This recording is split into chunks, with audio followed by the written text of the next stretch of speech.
necessarily supported or endorsed by the owners, managers, or advertisers of the station.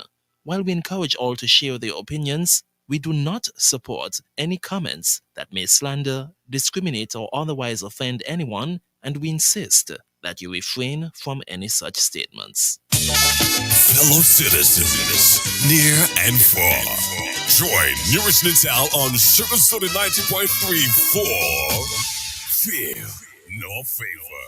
Where is one? Where is the cancer man? No run come out for war. Tune in to 90.3 on your FM dial. Log on to SugarCityFMSankits.com or download Simple Radio app from the Google Play Store. And join NewRish Nital every Thursday night from 8 to 10 p.m. as NewRish Nital tackles the issues and take your call. Fear no favor. Every Thursday night from 8 to 10 p.m. on Sugar City 90.3 FM.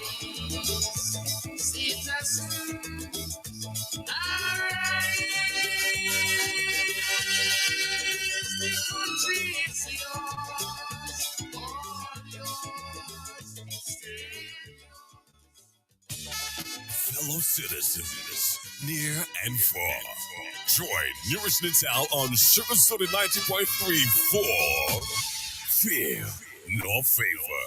Where is one? Where is the cancer man? No run come out for war. Tune in to 90.3 on your FM dial. Log on to SugarCityFMSankits.com or download Simple Radio app from the Google Play Store. And join NewRish Nital every Thursday night from 8 to 10 p.m. as NewRish Nital tackles the issues and take your call. Fear no favor. Every Thursday night from 8 to 10 p.m. on Sugar City 90.3 FM.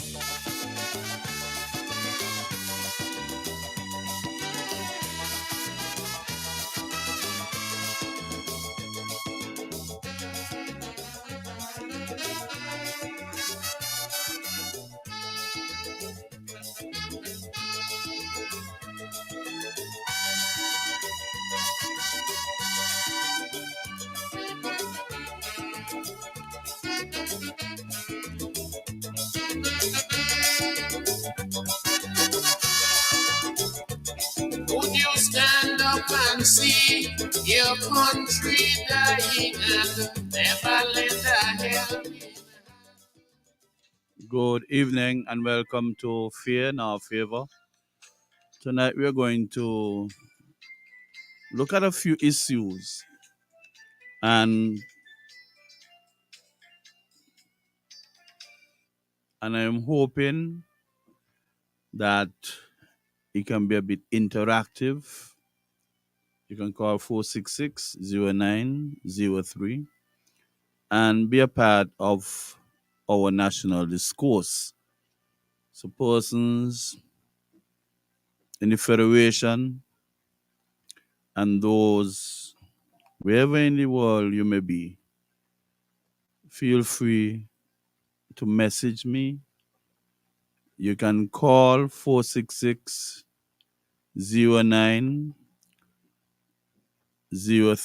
or you can message me at 665-4508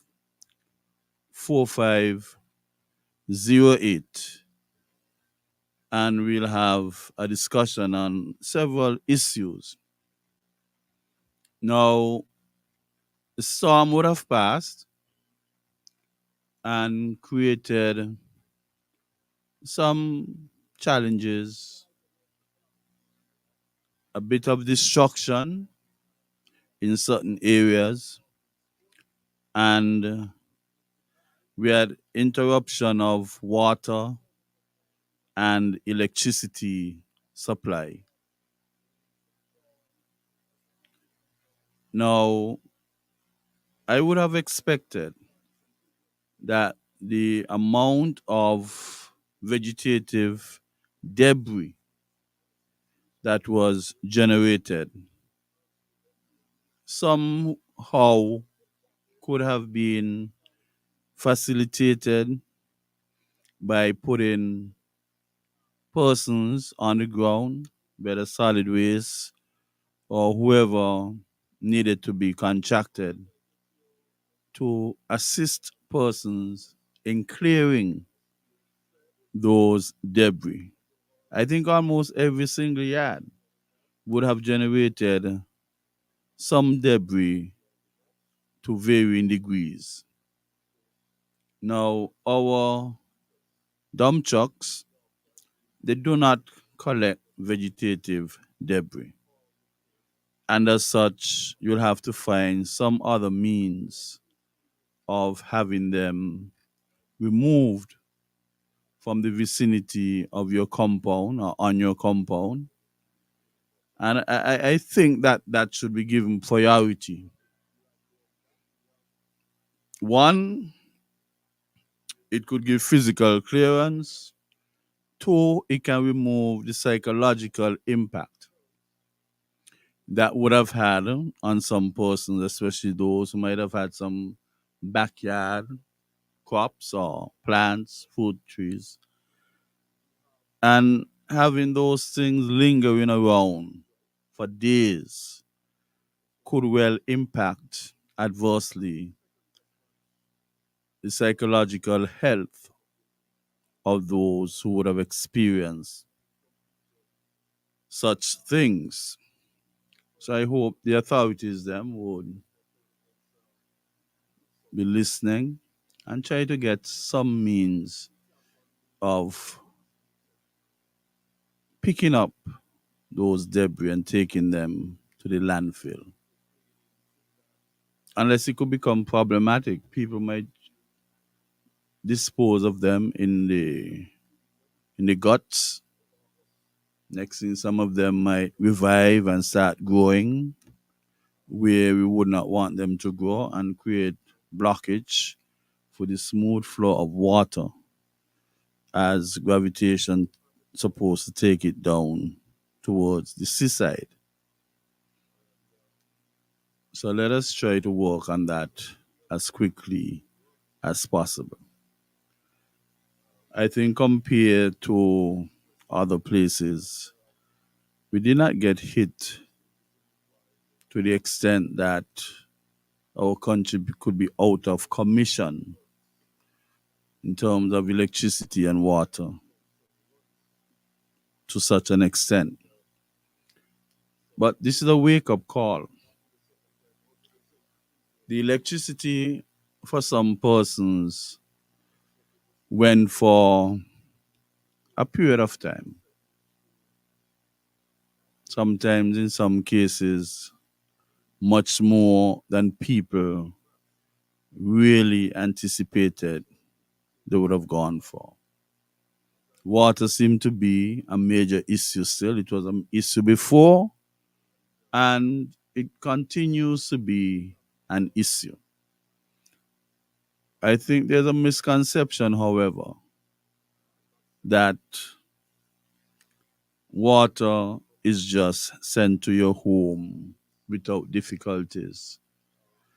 If there is no electricity, in some cases you cannot get water. Don't forget that you need electricity to operate the pumps, submersible pumps that would pump water, especially against a particular gradient. So, no electricity, no water.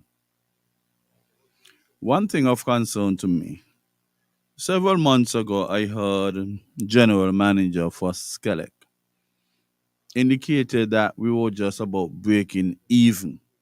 That is the supply of electricity with the demand for electricity. And breaking even means we just had about matching the demand and the supply matched. If it's 50, it's 50. But then we are into construction. Different structures are going up. Infrastructure would have to be put in where more electricity would be needed.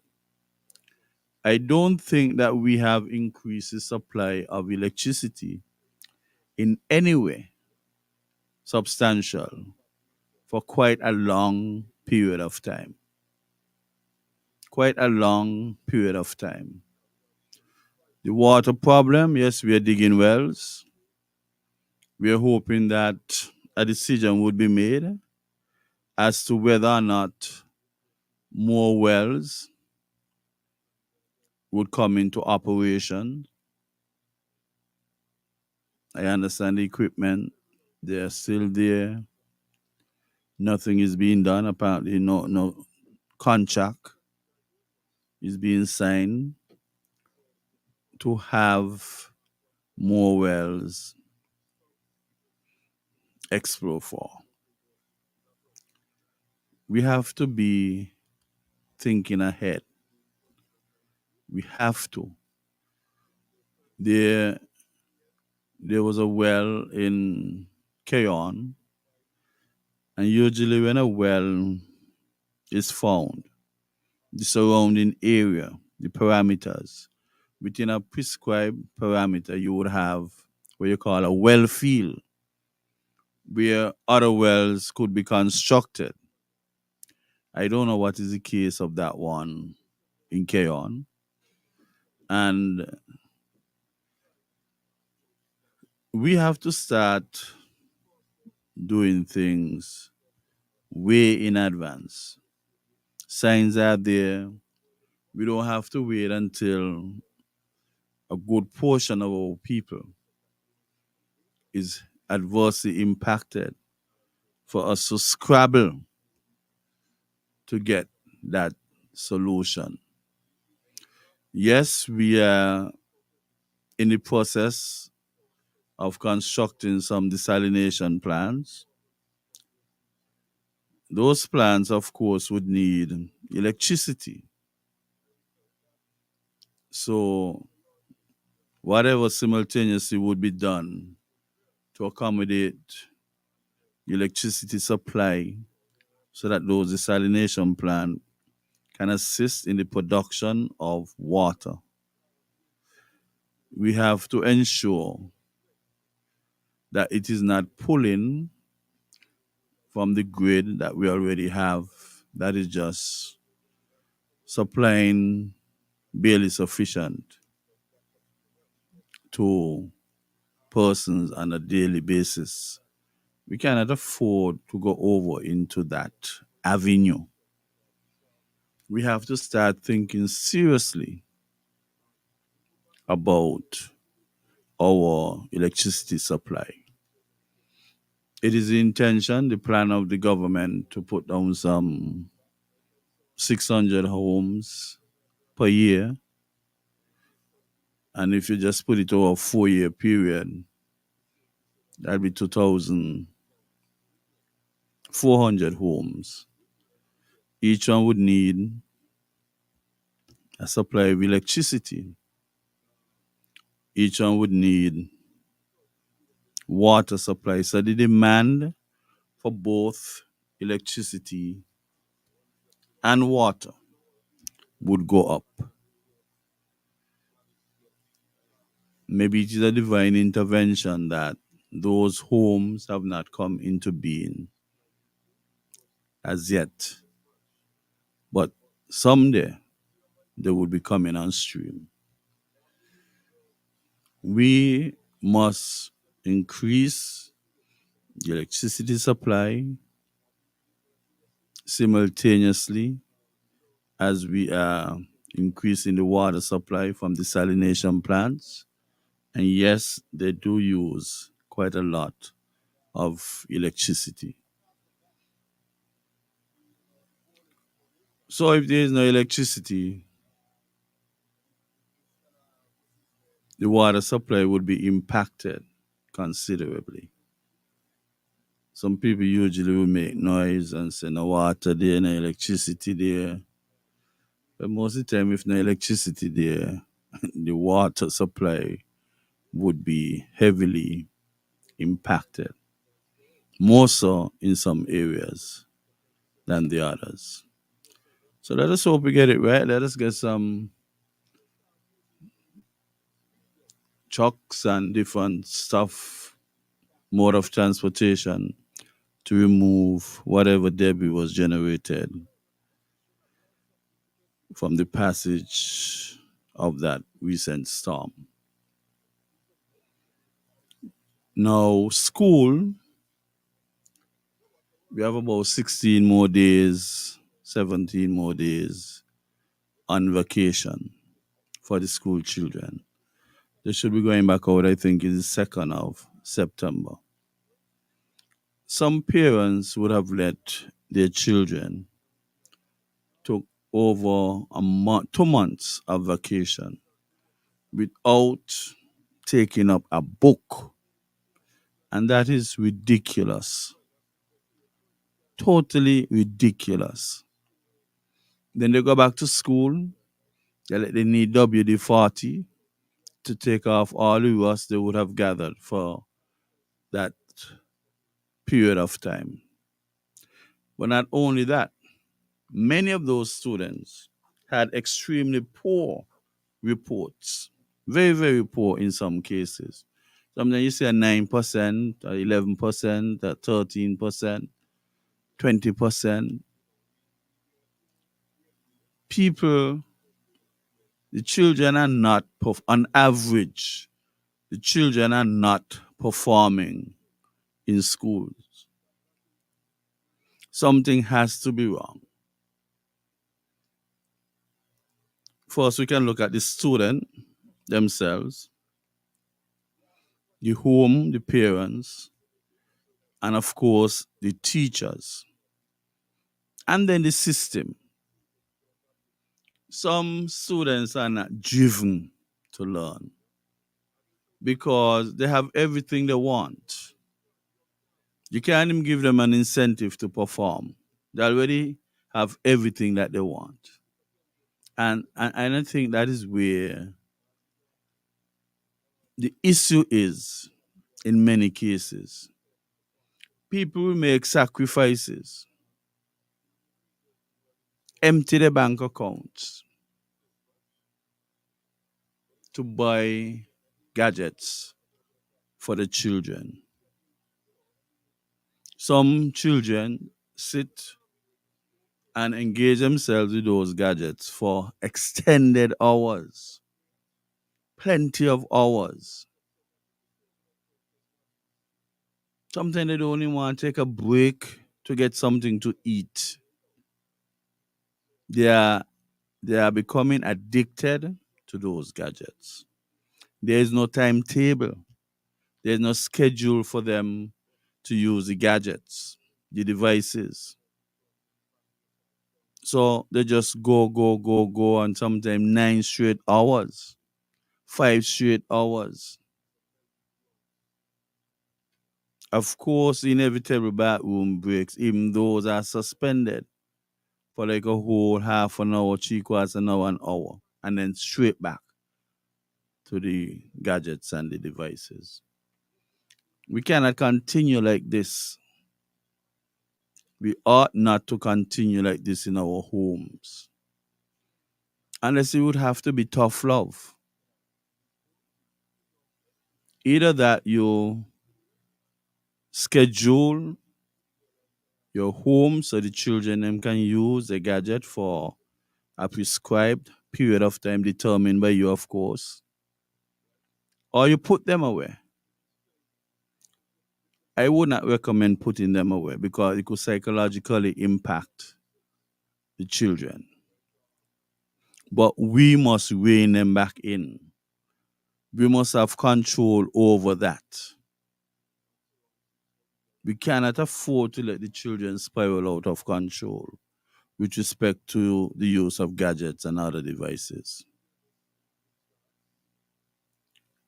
Because I'm sure if you put educational stuff and those devices for them to go through, they wouldn't want to spend 45 minutes on them. So we are appealing to persons who maybe into the manufacturing of those stuff to find something that is consistent with what they like. but put an educational twist to it, a chemistry twist, biology twist, an accounting twist, economic twist, social studies twist. Let us start to be more creative in nurturing the minds of our younger ones. Now, you have a very common complaint from parents and guardians that it seems as if a good portion of the teachers are not looking forward being in the classroom. We have school, we don't have any COVID, but face to face impartation of knowledge, content of the syllabus is still at a low. And that is my inference from the complaints that I've been getting and other persons have been getting and sharing them amongst themselves to better understand why these students, first farmers, second farmers, third farmers, are performing so poorly, very, very poorly on average. And something would have to be done. If the teachers are fed up of teaching and they no longer wish to be in the classroom with the students, find other people. Find other people. Because if you go to a high school and you perform poorly as a student, nobody would normally call the teacher's name. They just say Kian High, Bastia High, Washi Vorchels, Sandy Point Sadlers. They're not going to specify who the teacher is or who those teachers are in relation to several subjects. But a school must have some pride in the performances of the students who are attending those schools. It must not only be those who are entered to the CSEC or CAPE. It must be the first farmers, the second farmers, the third farmers, the fourth farmers. We have to get some pride with respect to the results achieved by our students. Maybe they must have a committee. You form a committee and they go around. You don't have to announce anything and they make observation. They sit and they take notes. Then they compile a report of their findings. When you're teaching at a school, you won't be scheduled to be in a class throughout the entire day. You might have a few sessions, non-class sessions. That is for you not to go downtown and lime, not to go downtown and drink, not to go downtown and smoke, not to find the alleyways them to get involved in smoking. This is time for you to schedule the weaker students for some extra time. Those free period for you to do that. Free doesn't mean that you're free to just pack up and go town to lime. Free mean that you don't have a class schedule, but somehow you could work on the weaker students in assisting them at a particular time with respect to certain content and sub-content of the syllabus you're trying to cover. A lot of the syllabus, they're quoted. And you have to be genuinely interested in teaching. Unless you just fly over topics, you have to find a way that you don't have to rush the impartation of the content of the syllabus. Unless the children then would not remember easily, you have to be able to let it soak in. You have to let it soak in. You have some students who are much slower than others. And I feel that would have to be addressed. This thing about mixing up the students, strong and weak, and medium, it is not working very well. Students must be placed in classes based on their ability. And when you would have done that, you get teachers who could help out those that are not as strong as the others. But you put them in the same class. Those who have great ability within a subject area, they would be bored because whatever you put on the board and you're trying to get over, they will grasp it quickly. Those who are less quick, you need to spend more time. And while you're spending more time with those who are less quick, are grasping the concept at a slow rate, those who are quicker would feel a bit left out. They can become troublemakers as well. They can be using their cell phone and you don't know because they would have covered whatever you had there for them to cover. And students in like the one, the two, the threes, they could be doing a little more subjects than those in the 45. I don't even know why they have five and sixes in school. Why would you go up to 5 and 6? Obviously, you're saying that these people are not competent enough. So if they're not competent, why are you giving them so many subjects to do in the law classes? Why are you not paying them extra attention? Why are you just giving them crossword puzzle to fill in and whatever else? Why aren't you sticking to the content of the syllabus? Why aren't you assessing the work sufficiently well so they could get an indication as to what trajectory they ought to be on? Why aren't we doing that? From the time you pass a 3, there are not many teachers in a school who are looking forward to teaching the 4, the 5, the 6. I don't even know if they got 7 because they ought not to be. We ought not to have those kind of numbers in school. We are doing a disservice to the children. If 1, 2, and 3 are doing 8 subjects, and we got it done with this 9, 10, 11, 12, that is ridiculous. Schools are looking glorification at the expense of the children them comfort. So they want to hear that they had somebody who passed 12, 13, 14, 15 subs. That doesn't speak well at all. You might perceive it as creating a strong image for your school in terms of performance. But sometimes even a child who would have gotten 12, 13, 14 subjects, they did not really absorb the content. They did not. They cram and they cram and they cram. And the fact that you have so many SBAs to do, not child who is doing 12, 13, 14 subject, 10, 11, 12, 13, 14, are doing the SBAs on their own. They are helped. And maybe they are overly helped.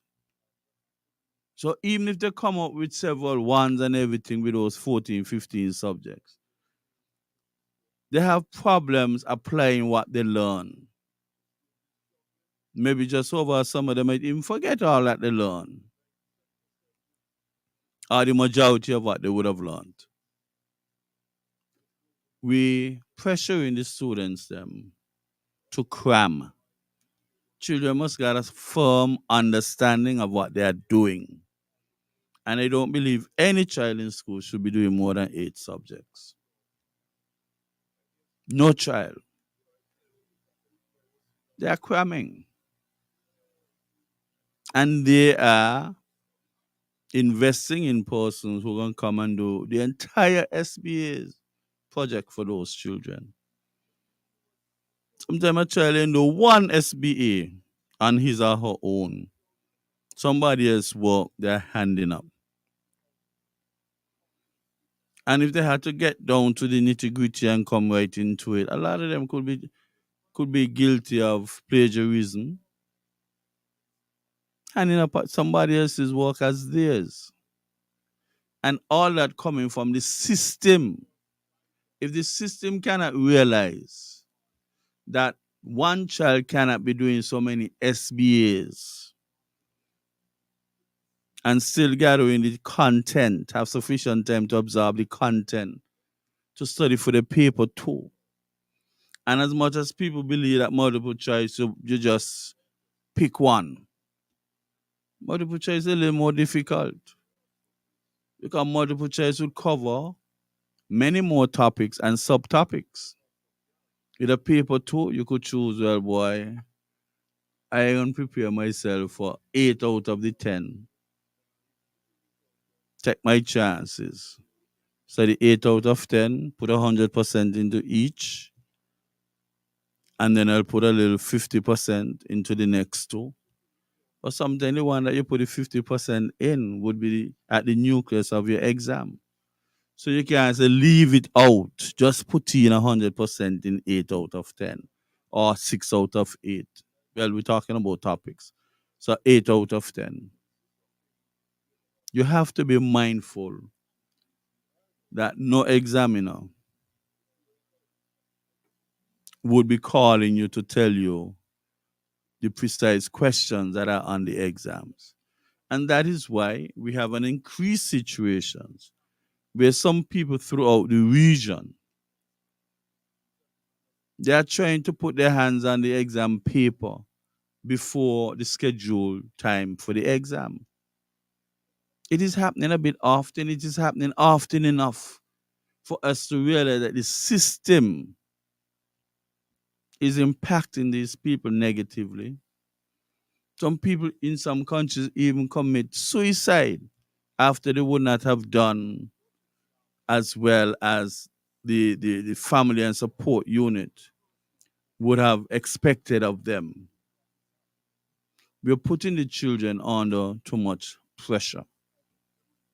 And I think too that instead of waiting until third form for persons to choose the subject that they're supposed to go through fifth form and do the CXC, to me that could start out in second form. Okay, they come in first form, you give them a feel of what's going on. You give them a feel. And I believe some of the subjects that we have as compulsory subjects, some changes can be made there. Let them start the studies in second form, first form, and you guide them with the parents and everything else. So they start the syllabus as early as second form. So you got a year in second form, third form, fourth form, fifth form, 4 years. Instead of starting in third form and only have 3. Some subjects are started in fourth form. And surprisingly, some are started in fifth form. So people going to cram and cram and cram and cram the shorter the period of time for the preparation of the exam.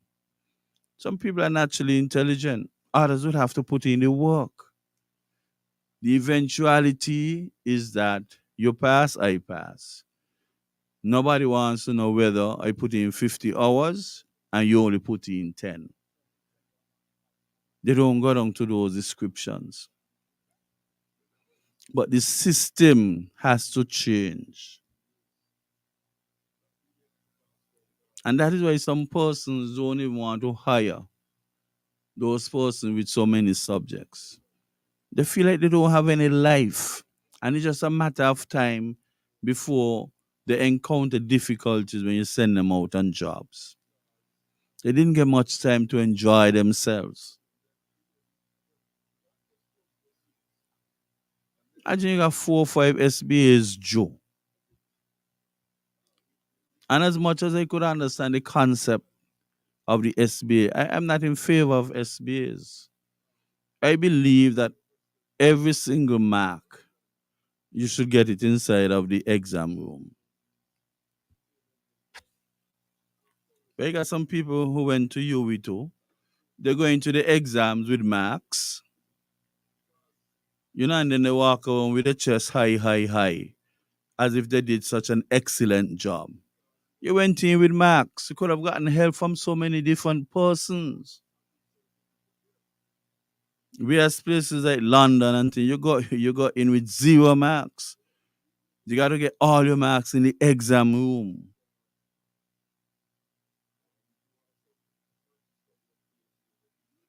And then persons want to make it appear as if once you went UWI, you went to cream of the crop university. Cream of the crop, sometimes it's a lot of theory. A lot of theory. You do chemistry and those things at UWI. You got a less practical component in many cases. Many cases. Limited practical components. You get somebody who went UVI, for example, and did chemistry. They would become more of a practical person than the person who went UWI and did chemistry. You come back, you do your qualitative analysis, quantitative analysis, and those are big, big part of your structuring.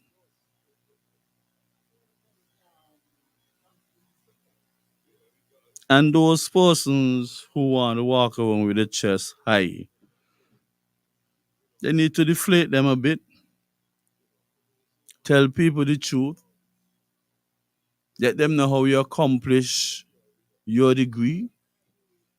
If you want comparative analysis, let them know the truth. Just don't want the name of an institution. You used to do so many things. So many persons used to get disturbed above their shoulders because of the pressure they used to be under. Now they went and changed to the semester system. Gotta realize it could not be right. You had persons spending money to go university and coming back, not being any use to themselves or the society, their community.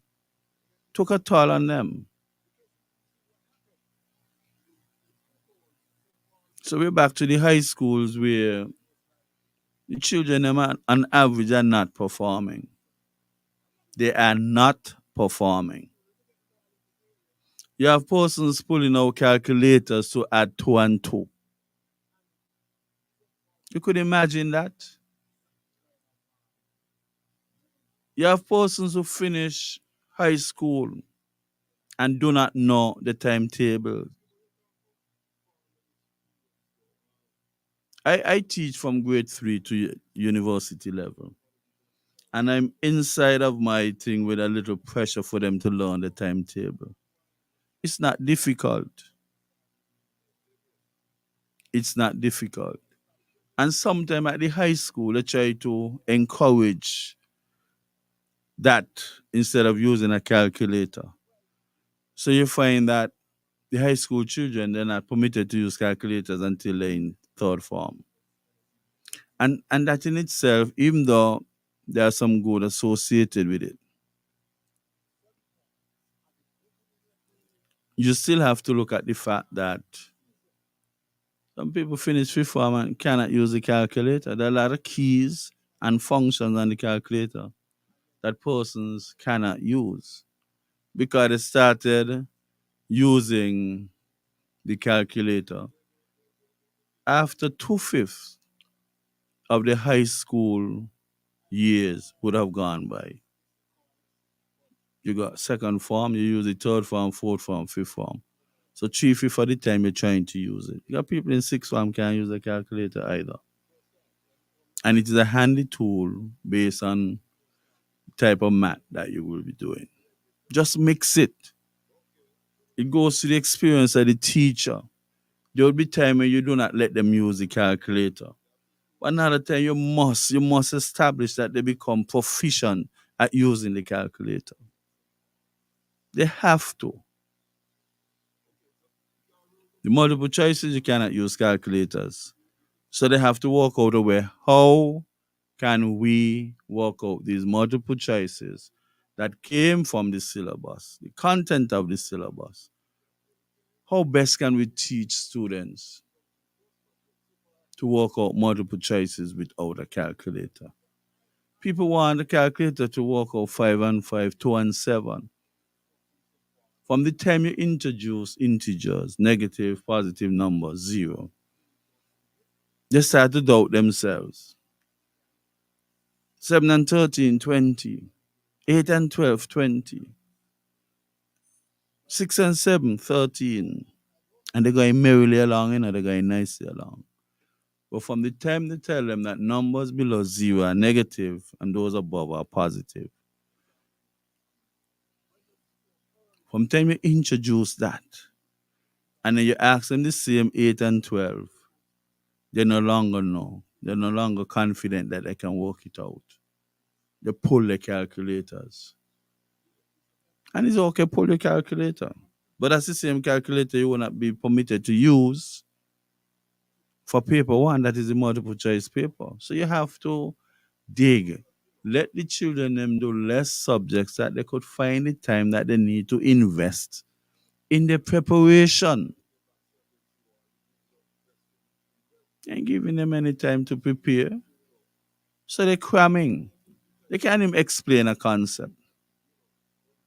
You don't ask them to define anything, you say explain it. Because definitions could be a bit of a problem. Define or explain what is meant by bank reconciliation. That is accounting. People could explain it, but nobody can wrap their head around a definition. And of course, CXC try to help. When they have math exam, they bring a sheet with the formulae them that you're supposed to use. But you could you could bring a million formulae. If you didn't practice sufficiently well for you to know which formula would apply to a particular problem, then it doesn't make sense to bring. They could bring the whole formulae. You have to practice sufficient in order to know which one to apply. And then you have to prove stuff. You're doing quadratic formula equations for a long time. And you want to tell me after so many years, okay, third form, fourth form, fifth form, you still cannot reproduce the quadratic formula on your own. You still cannot. So therefore, that's a message. Bring it back down to second form. Let people start the thing in the second form. Then you'll have more people telling you that quadratic formula is x equal to minus b plus or minus the square root of b squared minus 4ac everything over 2a. Just like that. But you got a year short of preparing for all those stuff. A year short. And yet nobody want to make any adjustment. Nobody. Our children are not performing. The devices and the gadgets, yes. And too many parents are not capable of helping their children. Many of them are stopping from school early. They did not complete their schooling. You're going to tell me that a grade 4 child would have outgrown the help he could get in his house from his mother and father? Well, we had to look at family planning. No grade 4 child should be outgrowing his home with respect to academic help. If that is the case, somebody got to get some pride and say, look, I help you up to grade 3, I can't go any further. Let me go and try to understand so I could better help you. You see, in the day and age where they have a big gap between the syllabus content and those who would have finished school, your grandparents and those people. Even though you have quite a number of them who can still hold their own with respect to the concepts. But you have mothers who are closer to the age of their children. That means they should have covered material off of whatever new syllabus they have. But they're not making any effort. They're not making any effort. They find ways to patronize every function, every entertainment. Entertainment is good. It is nice to see that you have people in the park looking at Monkey Hill versus St. Paul's. St. Paul's would have taken the best game out, the first game out of three, and St. Paul's might well take it after the second game tonight, or there might be 1-1 and they force a third game. All those are good relaxation for people, even though some people that can't relax after, because if Monkey Hill pulls off one and you tie up at 1-1, problematic. Problematic. Relaxation that could be therapeutic. But the first thing you want to do with your children is to keep them healthy and educate them. We got to prioritize accordingly. We got to adjust our preference skills and give certain stuff higher priority. How could a parent divorce his or herself from the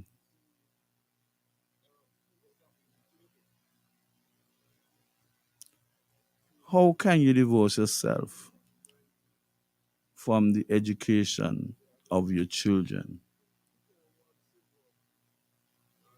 I mean, you make up your mind for the child to suffer a lot in advance.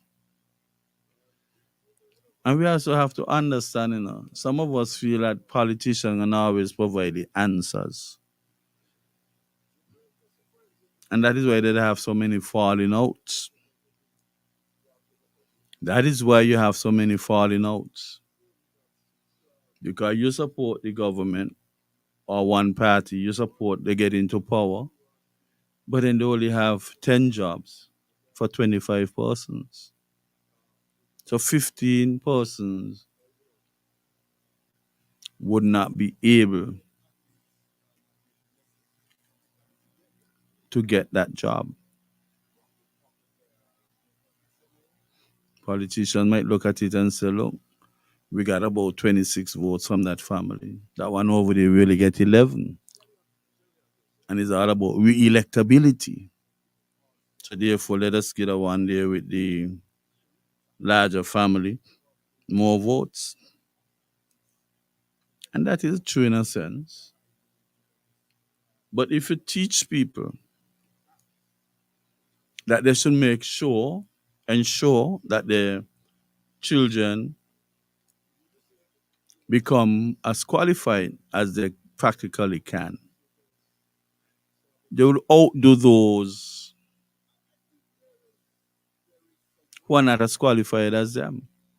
Unless you'll have surgical discrimination to ensure that a particular person gets a job over the other. No parents should be subjecting the children to that. That should be last resort. All of us went out and all 8 of us got degrees. 8 of us apply. However that interview goes down, only one job available. Yes, give that one person who performed best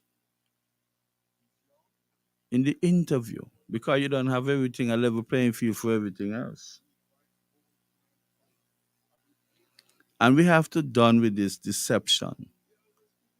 Stop telling people that they're first in line, they're first in the waiting line. I can recall coming across this already, where I was asked to interview some persons for a job.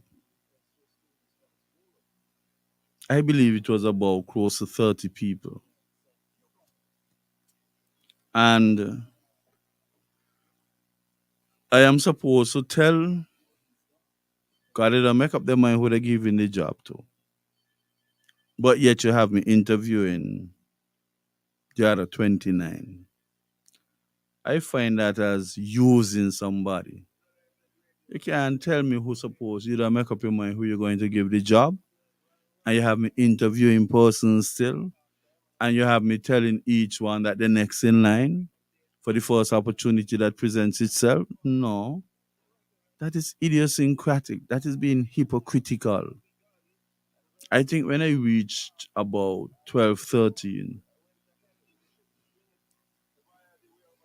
I call a particular minister and I tell him, not me, you know. I got better things to do with my time. I am not going to continue. You already pick who you want to pick. I would not disclose who you would have picked, but I'm not continuing to interview anybody and telling anybody that the next thing. I couldn't do that. My conscience did not permit me to do that. And that is something that authorities will have to done away with. Be factual. Because while a person they're waiting and waiting, they're becoming disgruntled. They could have realized, boy, yes, I have maybe a degree in this area, and the competition is stiff. So therefore, let me try a next area. Let me try something different. So I get a little edge over the others. You can't stay there with your 1 degree in a specific area and think you'll always be chosen over others with the same degree that you have. If you want to do that, a lot of people would do accounting. A lot, so the competition is stiff for jobs in that area. Business administration, accounting, stiff. You have to look at your country. You have to do a survey, an intense survey. Get somebody to help you. Get some information from some people, and pursue the field that is going to make you most marketable. Making you most marketable might not bring you the highest possible paying job, but at least you wouldn't be unemployed or underemployed for any protracted period of time. Because if you're supposed to make $5,000 a month and you're making 4,300, the 700 differential is better, gives you a better feeling. Yes, you're underemployed because you ought to be making 500, you're getting 700 less, but it is better than being unemployed.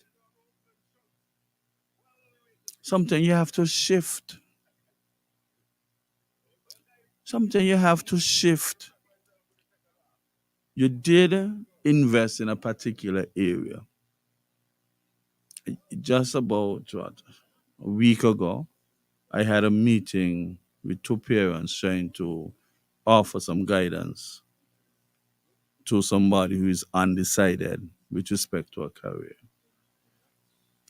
And luckily, we were out in the classroom, and my certificates and so out there on a board. And I looked at the certificates, and I told the person, "You see where I started? Chemistry. I wanted to be a doctor early, but you don't have the resources. So you got to start thinking otherwise." And then I realized, look, crime in my country, high. Back then it was high too. And I work out. If I try to understand why people commit crime, I can be of a real good help to my country. And I search what field would allow me to be of much better help to my country on a whole. And then I came across forensic psychology. why people commit crime and the way they think and whatever else. So then I did that. I did a master's in that. And even after you did that, you had some persons who found themselves a foul of the law, and they were not getting good representations. And I work out, what can I do to assist them in putting submission and everything else together, so some of them could even go on record and represent themselves. And I said, okay, I would have to better understand law. I never had any issue understanding the law because my dad was a law enforcement officer for 36 years. I think he reached second in the rank. At that time, they used to have one ACP, Assistant Commissioner of Police. He reached that rank before he finished. And we always spoke for hours upon hours upon hours about various aspects of the law. So I was very comfortable because even when I went to do my first degree in chemistry, I took a few law courses in the US. And then that is when I realized, well, I would really like to do this thing if push come to shove. And I had some friends who got themselves into trouble. I had some friends who relatives and children got into trouble. And I always wanted to offer some help. So as much as the forensic was there, I understand where they're committing crime and what can be done to bring down those numbers. I still felt a way about the guys them not being properly represented. Some of them couldn't even afford representation from lawyers. So my journey took me on to London, where I pursued a law degree, graduated with honors in 2020. And I was able to help. My thing is, how can I do the greatest good for the greatest number of people? And that is why the law came in. So you see, I went from chemistry to forensic psychology to law. And then I realized, boy, a lot of young people messed up above their shoulders and could do with some help. I used to go up by the psychiatric ward and help persons there prepare for English and math exams too. And then I went to the daycare, mental health daycare treatment occasionally because I work with the National Drug Council. So I used to go down there because a lot of people who might have made poor choices ended up using drugs, marijuana. And I used to go down there at least twice a week. I could remember when I did Frank and Candid at ZIZ. Immediately I finished there, I headed down to that institution to be a part of understanding and guiding people. And then I said, boy, this is what that somebody would have to seriously undertake. And I started some doctoral studies in clinical psychology because that is what we deal with above your shoulders. People got issues. And that is where I'm comfortable. I just got the last stretch to complete. But I'm just showing you how you could move from chemistry to forensic psychology to law to clinical psychology. I even did mediation in civil matters. UE had a program here, the Eastern Caribbean Supreme Court had a program here. He took it and graduated. So I'm also a mediator. And with that package, I'm very comfortable that I could help a great deal of people. And when I see those persons succeed, it gives me a lot of gratification. A lot. But it's not everybody who's going to take it on like that because it could be very, very expensive as well. I think I would have spent about 80% of my income generated on academic development and advancement. And I'm comfortable. I move around in a relaxed fashion. Something is always going through my mind. What else I can do to help? But I think I have done sufficient and I continue to do. So even though you might be undecided, there are avenues. Even though you might have already decided what you want to pursue, you still have to keep your mind a bit open. You still have to keep your mind a bit open. But one thing that would come with it is discipline. You have to have a lot of discipline. A lot. Some people often wonder why I do not socialize.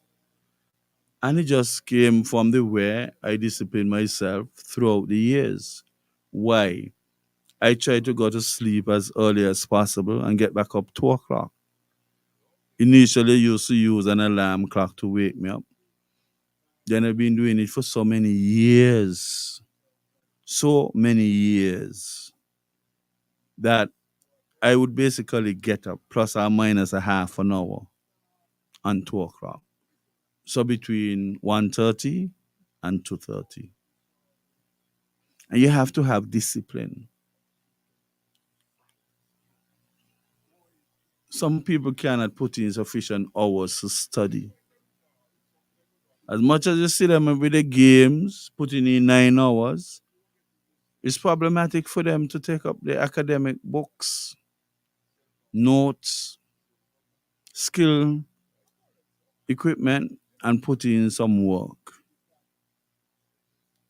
And I came from a very, very, very, very, very poor family. And I work out that I got to produce that discipline. I can recall teaching classes from 5 in the morning to 7 in the evening. 5 in the morning to 7 in the evening. Persons used to come from Debe for classes. I just couldn't find any more room in Saturday. So I tell them, look, I got a class starting 7 o'clock. If you can come from 5 to 7, then we'll have class. And then I just continue throughout the day. And one class from 5 to 7, another class from 7 to 9, 9 to 11, 11 to 1, 1 to 3, 3 to 5, and 5 to 7. And you might, in that maths classes alone, it could be maths, it could be accounts, it could be physics, it could be chemistry. And you just have to shift.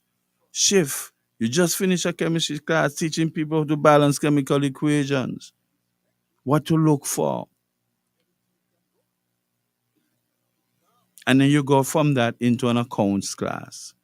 That take a lot of discipline. Or you could be running a chemistry class, a physics class, and somebody drops in and wanted something to be looked at. Could be economics, looking at a graph, interpreting it, supply and demand, determining the price based on supply and demand, and doing those stuff. So you tell them, look, I'm teaching now, but they're doing an exercise, so I'll give you 20 minutes, and we do that. So you have to have that discipline. Your mind got to go from one subject area content to a next. And sometimes it may be 4 or 5 different subjects, one after the other. And at different levels.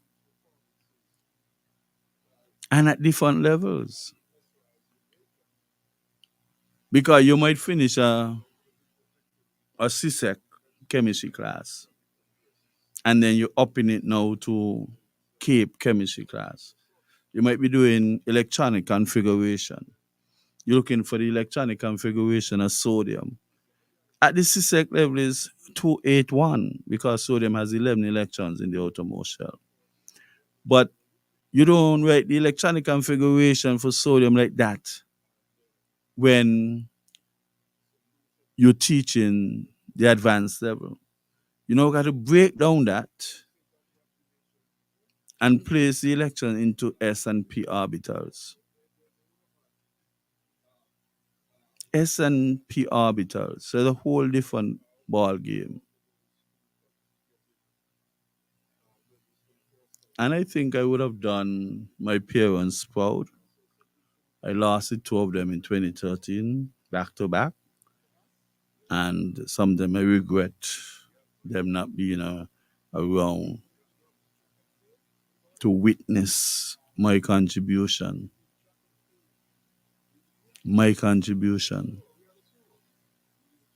to my society. But they saw a lot. They saw a lot, a lot, a lot.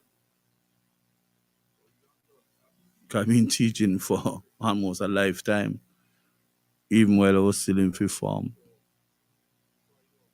So I'm comfortable that I have done a lot. And you too would have to work out what area. Because I always wanted to go up here. I have nowhere to go at all. I would have traveled to play sports and everything else and study, but I done with all that. I want to be here contributing to my country.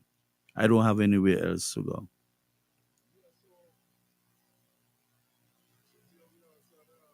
I'm trying to set up a system where even when people go off to university, I can still, well, I do a lot of it still, but I want to increase it and increase it and increase it. Sometimes your own country is not very kind to you. And I would have been through quite a lot. Quite a lot. You could just imagine, I did produce some DVDs and I think they made their way throughout various islands in the Caribbean, specifically in maths and accounting, and then at the primary school level. And what is hurtful sometimes is that government would have sponsored some government workers to upgrade, make sure they get the English and maths. Make sure they get the English and maths so that it could get appointed. And they paid for those persons to attend classes at different places. They never sent even one person by me to take classes. And these are people who claim that they embrace me. Not even one.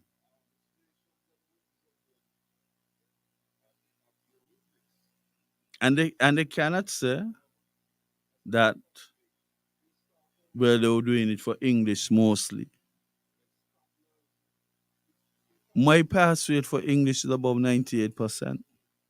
Of course, you'd have had some delinquent there who want to party more than study. And for math, it's likewise. The higher up you go, is the higher the percentage. And you want to tell me that an administration was in government paying for persons to do extra classes, and they didn't even send one person by me. I found that to be strange. Very, very strange. But I guess it would impact me in a sort of futuristic environment. So we'll see as we go along.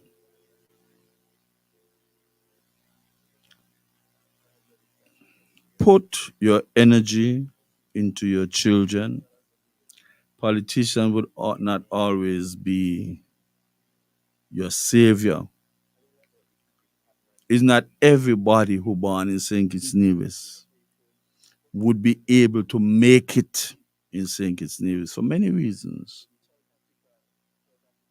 For many, many reasons. Everybody loves home, but sometimes home is not the most conducive environment for you to thrive. And you'd have to go and come back. Might have to go away for years. You got to take that into consideration. Okay, but you love your country. You got to be forward thinking. What am I going to be offered? What would be my degree of comfort? How would I generate revenue? You have a loan to pay back. Would you pay it back faster working for EC or working for the US dollar or working for pounds? All those are things that would cause people to determine where they want to live during the time that they're carrying out their career, the chosen career.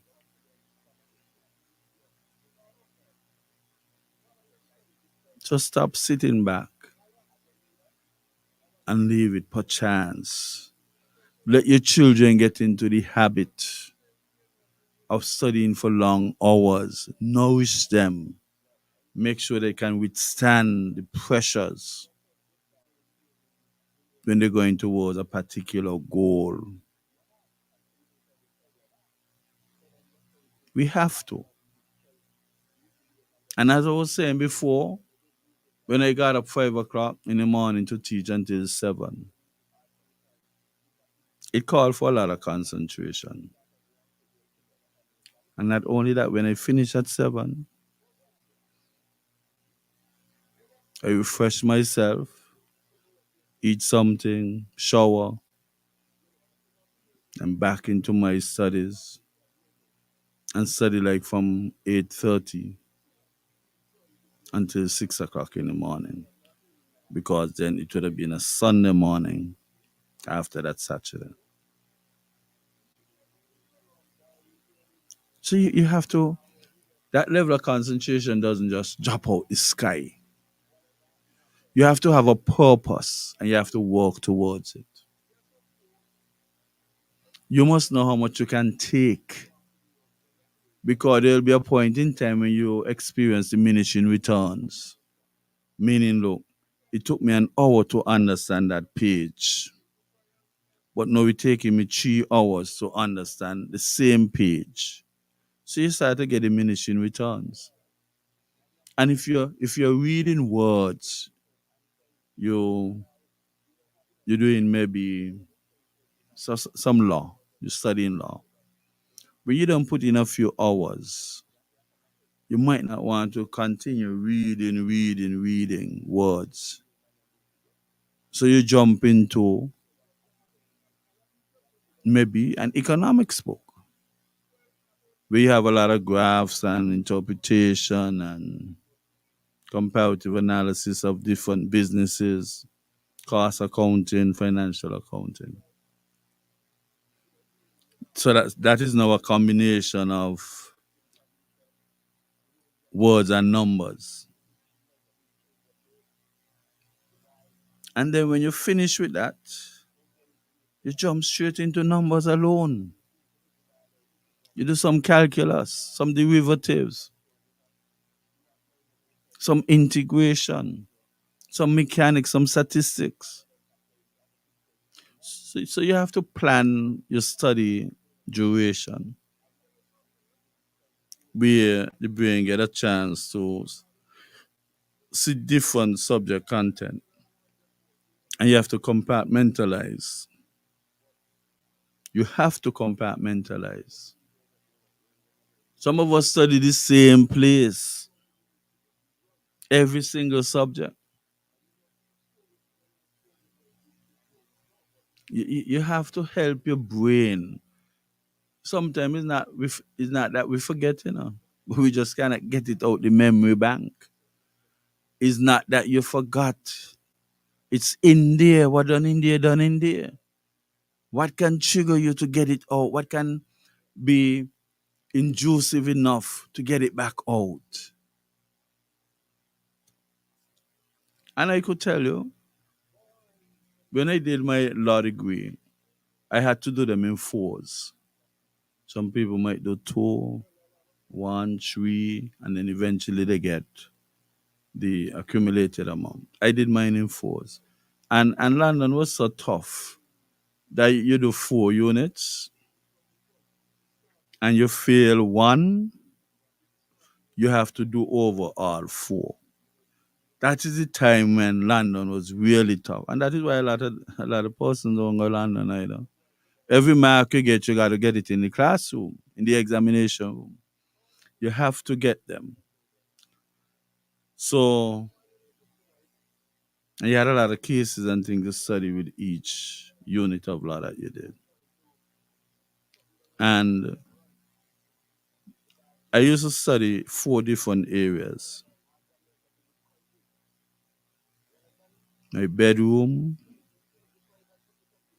down in an area called my office, the classroom, and I go into another bedroom. So the reason I would have done that, let us suppose I were doing contract law and I did it down in the office. It is compartmentalized that I have to tell my brain, take me down to the office. I'm down in the office, I'm doing contract law. You understand? You have a mutual agreement. You have an offer, you have an acceptance, and you have the execution or the consideration.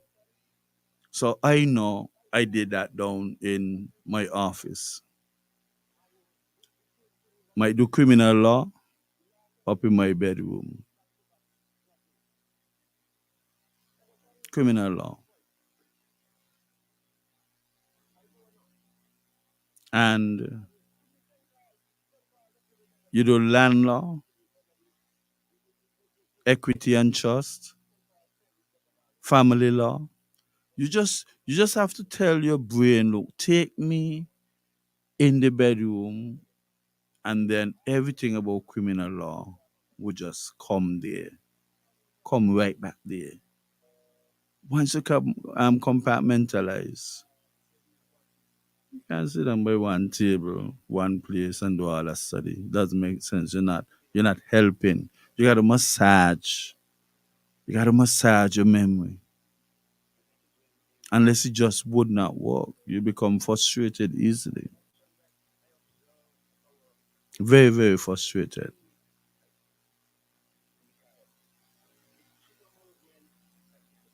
So you have to be systematic about what you're doing, purpose, put in your hours, and things.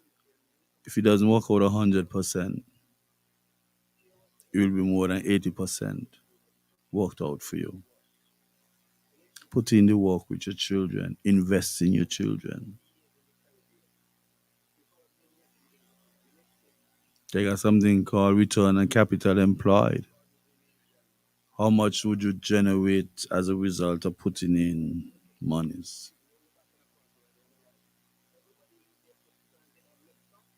Please give your children a chance and give them opportunities. Give them. You never know what they would do in the future. You don't know what opportunity would present itself.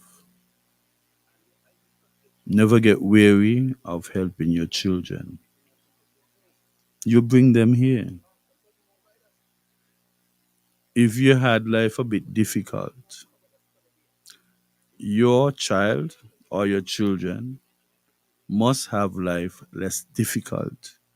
Despite the increasing challenges, you have to make sure that that slope, that gradient, that tangent, that steepness that you experience in life is less steep for your children. That is your responsibility. If you live a life that had a particular gradient or slope, and your children come around and had a life gradient steeper than the one you had, you would have failed.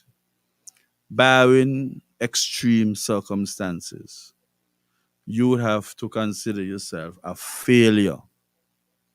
Life for your children must always be easier than it was for you.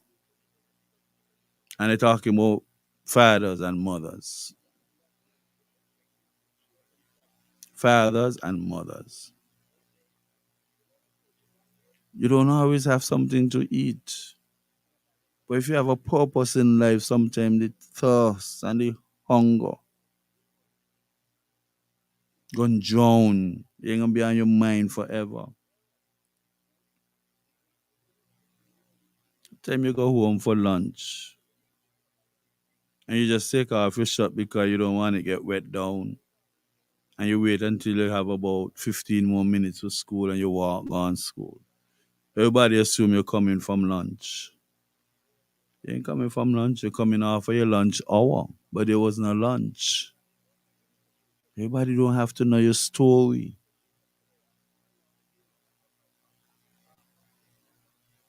Everybody would not empathize with you.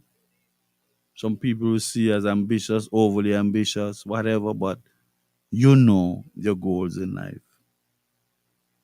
I can recall when David Lake, Dr. Cameron Wilkinson, and my brother Grenville Powell, they used to go to the Bassett High School to study.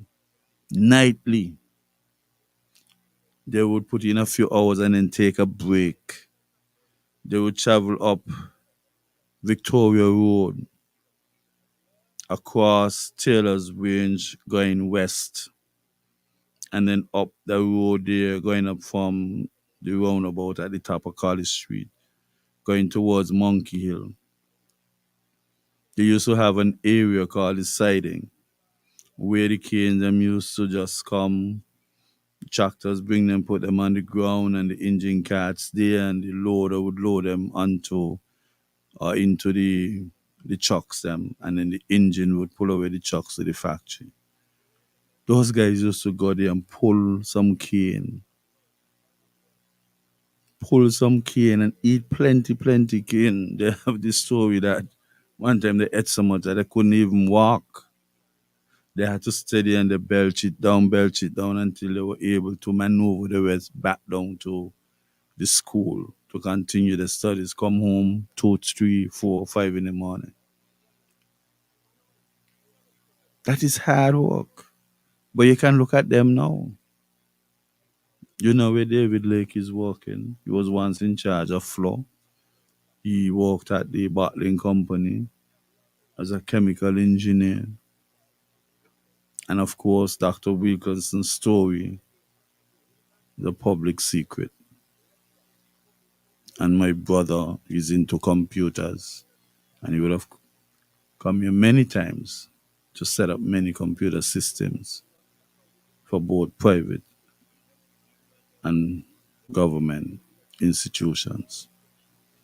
So it paid off. All of them were driven by the fact that they came from an extremely poor family. But since them life would have gotten tougher, so your motivation to work hard and get through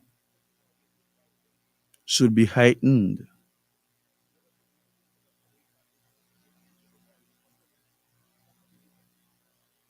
Let's take a break and we'll come back. Fellow citizens, near and far, join NewRish Nital on Sugar Soda 90.3 for Fear No Favor. Tune in to 90.3 on your FM dial. Log on to SugarCityFMSankits.com or download Simple Radio app from the Google Play Store. And join NewRish Nital every Thursday night from 8 to 10 p.m. as NewRish Nital tackles the issues and take your call. Fear nor favor. Every Thursday night from 8 to 10 p.m. on Sugar City 90.3 FM.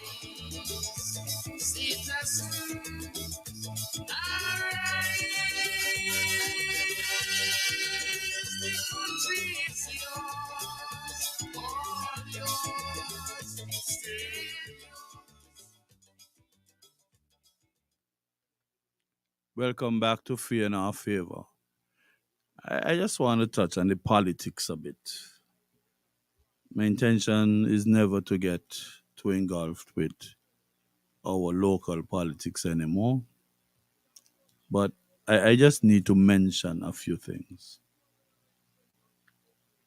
You have three political parties: PAM, Labour, PLP. They have supporters. They have supporters. You had a change of government in 2022. When people vote for a candidate and that candidate succeeds, you're giving them job security. You're securing the future. Because I'm not absolutely certain if you have to be in government for 2 terms or they have it now done by 1 term. So you get all the benefits that are due to you thereafter, whichever one it is.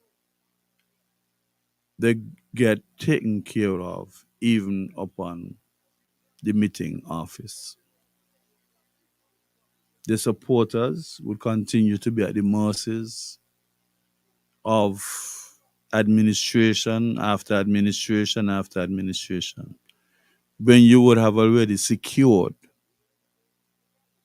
your future in terms of an income. And something, you look at the supporters of political parties and you wonder if they cannot do better for their supporters.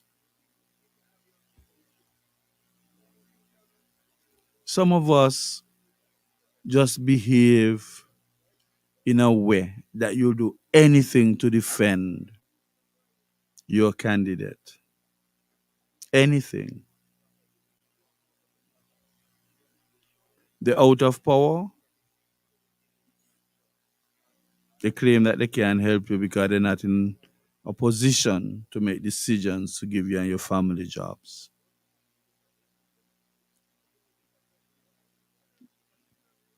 They never took the opportunity to have you properly tooled so then you can survive under administration after administration after administration. The same as if they want to make you highly specific. You would only make it and survive under our administration. Never set up people so they can make decisions for themselves.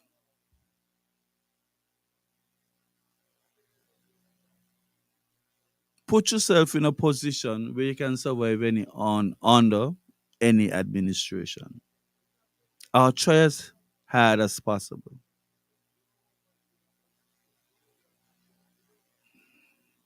Because even though you're voting for them and they may continue to win, some will lose, some would win. Those who lose would have a secure income. Those who win would be on the opposition benches, getting a monthly salary, a decent enough monthly salary. So they're not suffering like the supporters.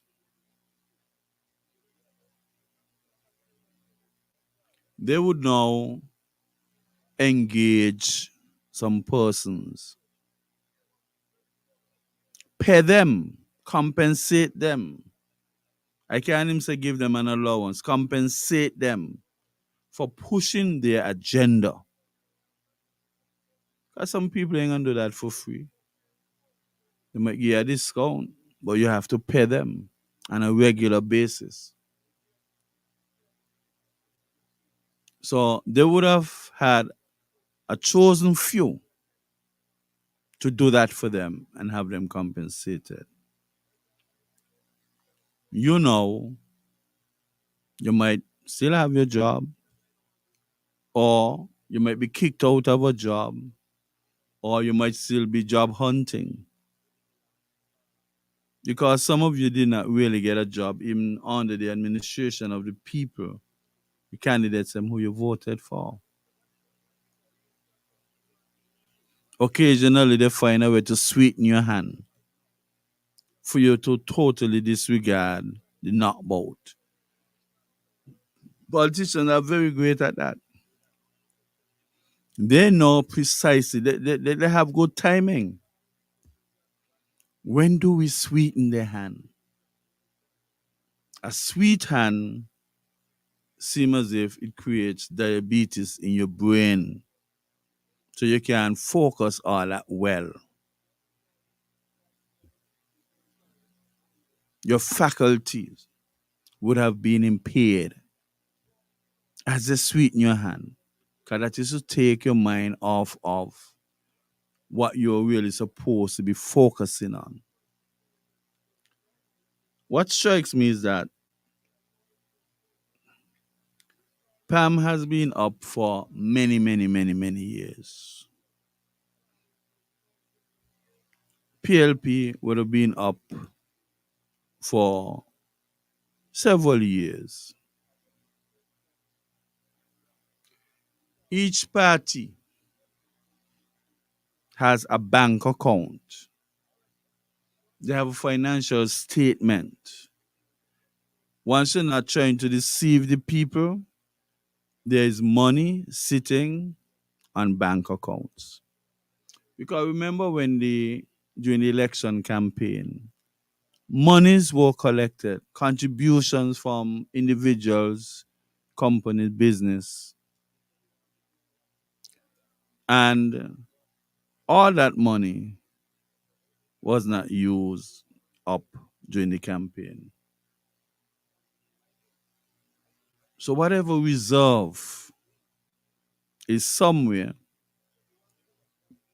either on bank accounts or secure someplace other than on bank accounts. You still getting your salary. You're lost to getting your salary a month time, your benefits. You're getting your monies as part of the opposition. You know that you have supporters who are suffering, who do not have good economic buoyancy, and you're in a position to help, but you would not help. But yet you want to use these supporters as a potential source of votes. But you're not making sure that those persons who you intend to vote for you in the future survive and in a healthy way. All you're hoping for and praying and monitoring, bruising your knees, is these people would make it to the next election, regardless of what state of health they're in. And I find that you're using people. Using people. You're just sufficiently preserving them for them to come and vote for you next election. Let us look at a situation. You had persons on a PAP program. Because all things being equal, They deserve to be on the PAP program. In your opinion, they deserved. Mind you might have had a program where persons were on that program who ought not to have been on that program. But those might be outliers, but yet a substantial amount. What about those who are genuinely in need of being on the PAP program? Excellent idea. Give them the $500 a week, help to be supplemental within the household. Now, the present administration did some restructuring and asked some people to reapply. They also created other avenues to deal with some who did not make it back on. But all 100% of them were not accommodated.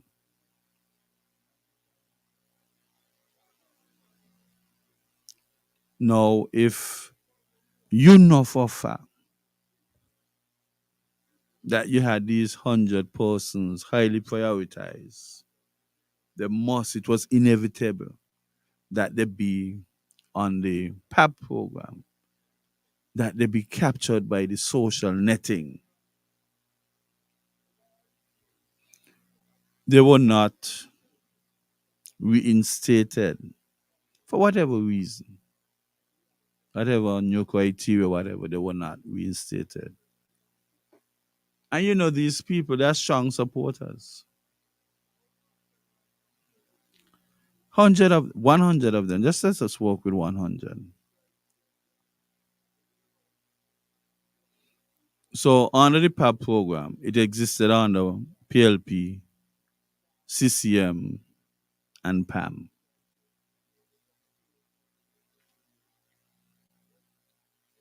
Well, if these people are suffering to the extent that you have to become aggressively hostile to the current administration in their defense, you're only accentuating the actual need, the inevitability that these people should be or ought to have been on that parallel program, parallel to what the PAP program offered.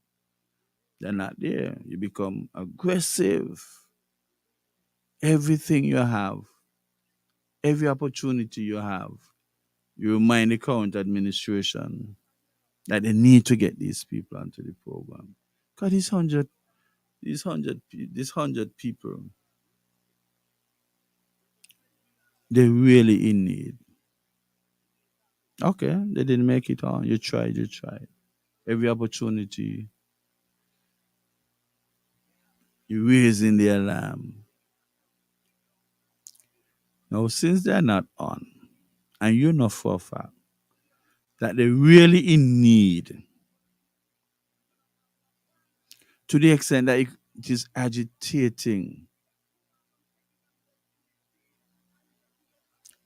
why don't you use some of the reserve you have to assist these people? They used to get 500.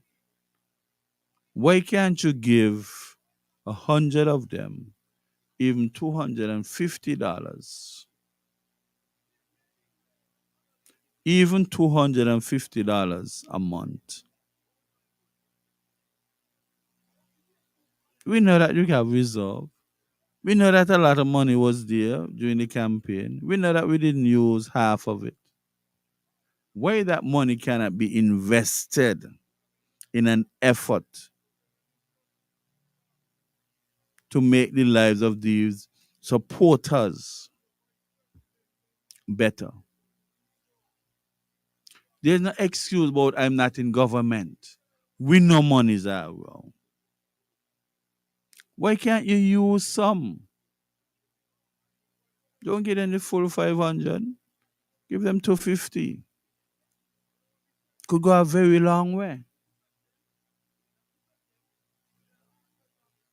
If these things do not cross the authorities' mind, the party authorities' mind, they ain't ready for nobody to be supporting them. They're using people. Pam got money. They have a bank account. PLP got money. I'm not going to go over to Nevis. I'm not going to get myself involved in that. They have the situation and know what they're doing. Why can't you use a portion of that money to ensure that person's life is improved as you perceiving it? Why?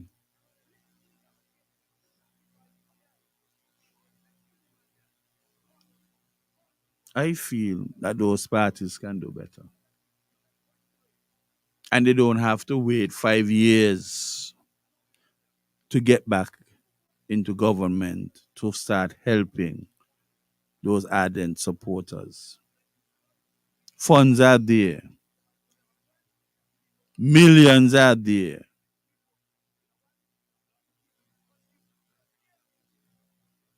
You're saving money and you're distributing money to a selected few. Why them and not me? Why he and not she?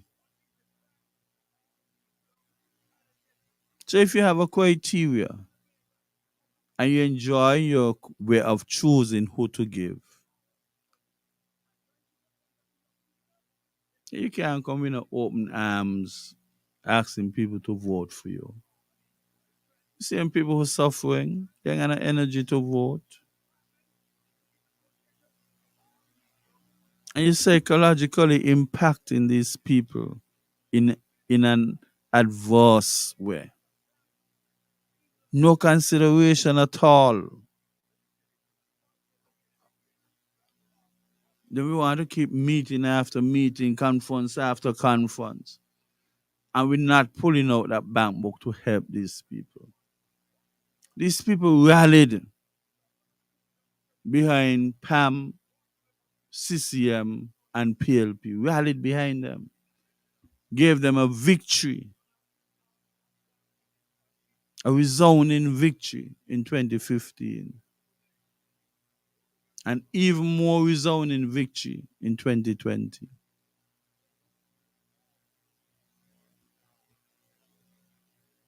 You employ them as a servant collectively. And there was a lot of consultation going on in the build-up for 2015, 2020. And you know something did not go right. Not once did they come back to those massive number of persons to consult with them, to let them know or ask of them what action they must take. Intelligent people. Intelligent people. Just like how they rallied, you rallied behind them, knock on every door. Some of them still got doors where you got the hook up there, you hook in. You knock on door where hook drop out. But those same homes where the hooks them dropped out, you never go back there for any consultation. You just give up the job.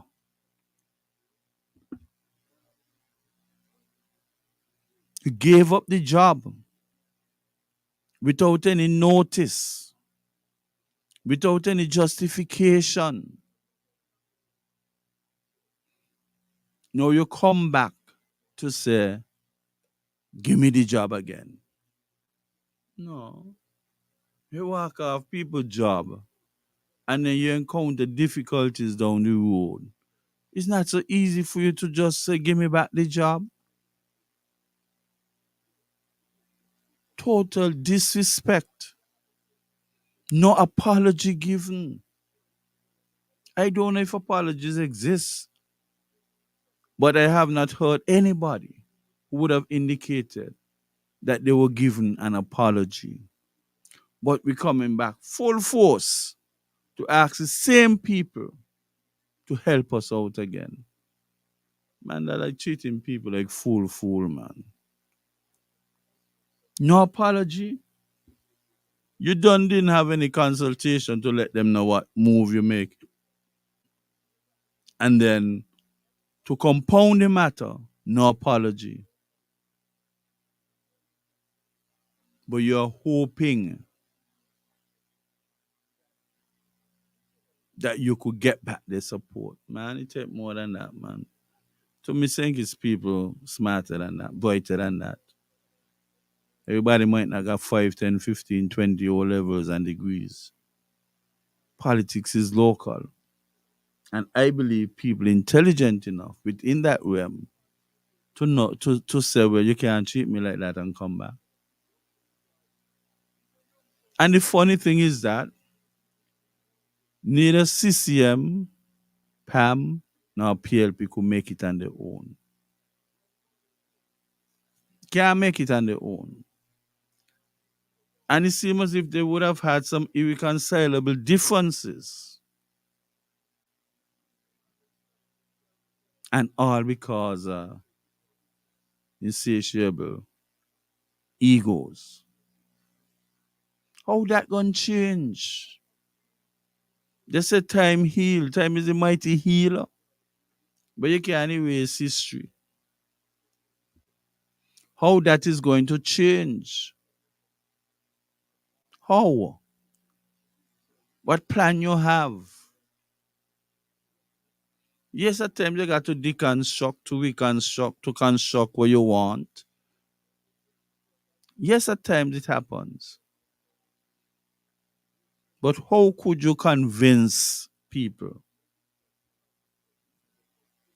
How could you convince people to give you another chance? But you didn't finish your first chance. No apology, no consultation, and the ego is still existing. When they accepted the new leader of PAM, I clearly heard her said that she not joining anything with anybody. Well, I don't know how that would work. You might have some forces who trying their utmost best to convince one way or the other. But the reality is, I don't think that we have ever had a government, PAM ever did form the government on their own. Not that they could not have done it, but they have never. There was a collision when they formed with NRP, and then the next time they came back, it was with unity. So there is nothing on record to show. And I think that I really don't know how people must read into this. It's going to be a difficult time. If you're going to bruise your knees every single morning hoping for an implosion within the Labour Party, I think I would have observed for a very long time. The Labour Party is a party that will handle situations, realize, do the calculation and handle the situation. This might not be getting on with that. That might not be get, but at the end of the day, they understand the assignment.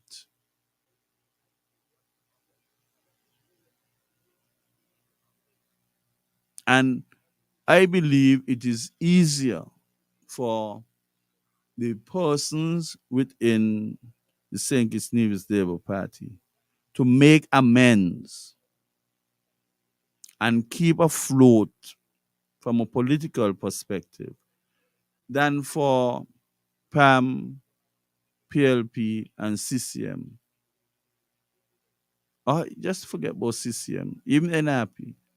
to put aside the ego, deconstruct, reconstruct, and have the conducive construction to help them to overpower the current administration.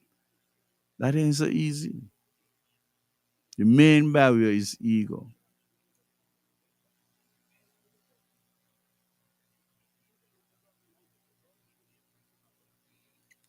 They would need to have a very strong ego, WD-40, that ain't going anywhere. And even if it was to get a little incremental, an iota of an improvement, the trust factor is a major barrier as well.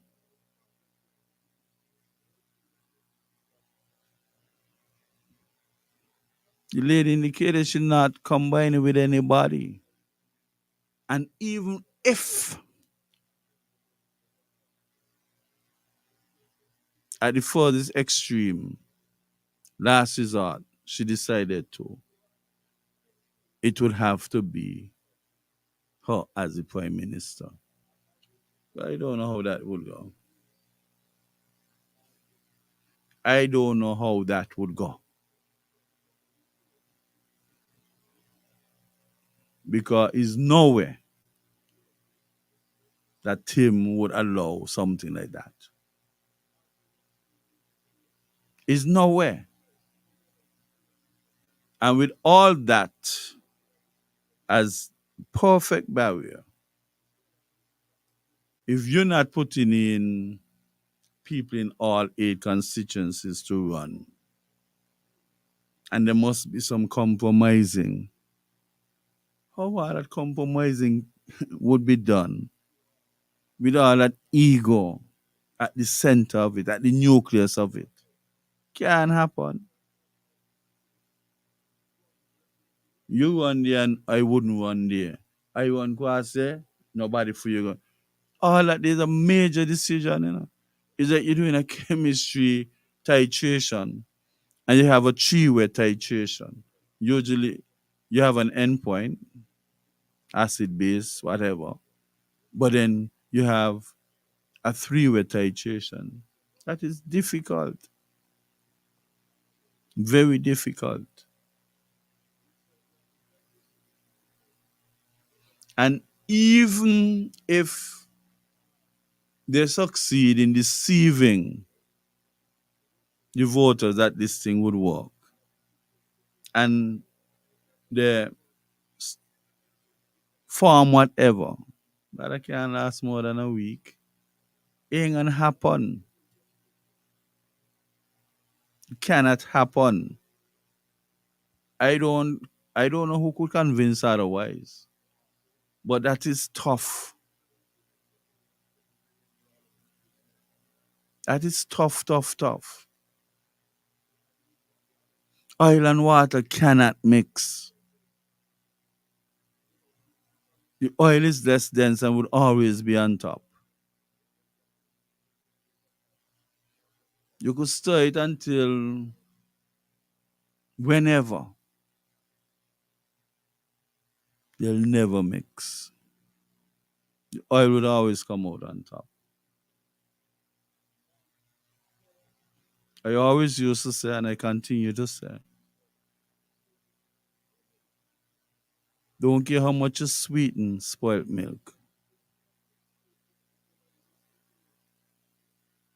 Cannot change the fact that it would be unpalatable.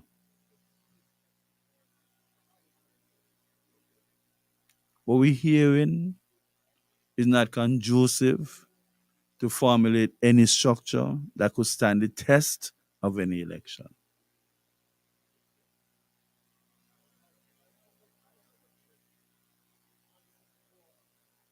Cannot. And of course, there's need for opposition, but we can't even get them collectively operate in the house.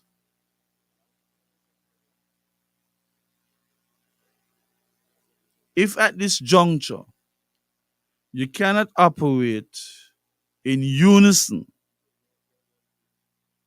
how would you succeed in putting any formidable source together or structure together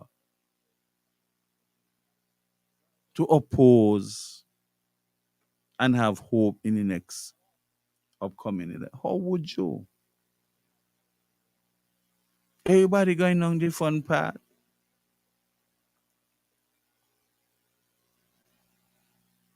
As much as you claim that there might be a possible implosion, they are converging. They are supporting each other. I don't know what is done in other pockets of conversation, but they are converging and converging nicely. Your perception of this unity amongst the current administration is but your perception. But there's absolutely no indication that persons in opposition intend to work together. You call that their divergence. They're going away.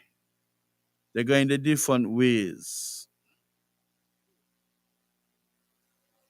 It's like a marriage with irreconcilable differences. The husband can answer, the wife can answer, and that they're dead. Divergence cannot bring about anything meaningful. And there's absolutely no sign in sight of that changing to convergence, coming together for a common. It can't happen. There's no sign. Let me not say it cannot happen, but there's no sign of it happening in the next many years. Not after all the name calling.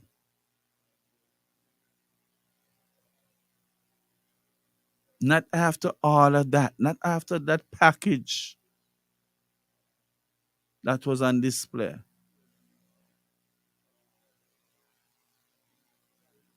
You could always look at the administration and say where they could improve. You could always put spin on things. But what is the eventual output?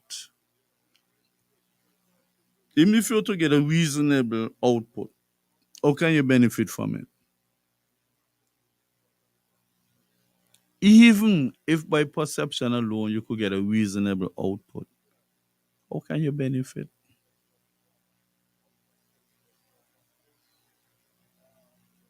It's like you have a lovely vehicle,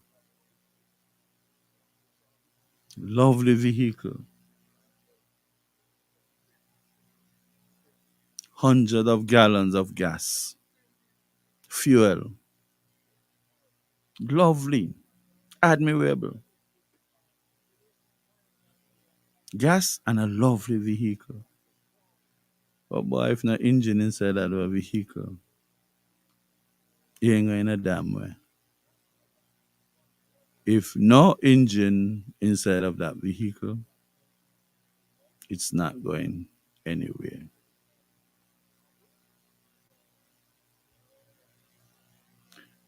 Anyhow, that's it for tonight. And I want to wish you well. I hope you enjoy the rest of what is left of your Thursday night. The opinions and statements made by the host and participants in this program are not those of the owners, advertisers, and management company of Sugar City FM 90.3, nor are such statements necessarily supported or endorsed by the owners, managers, or advertisers of this station. While we encourage all to share their opinions, we do not support any comments that may slander, discriminate, or otherwise offend anyone, and we insist that you refrain from any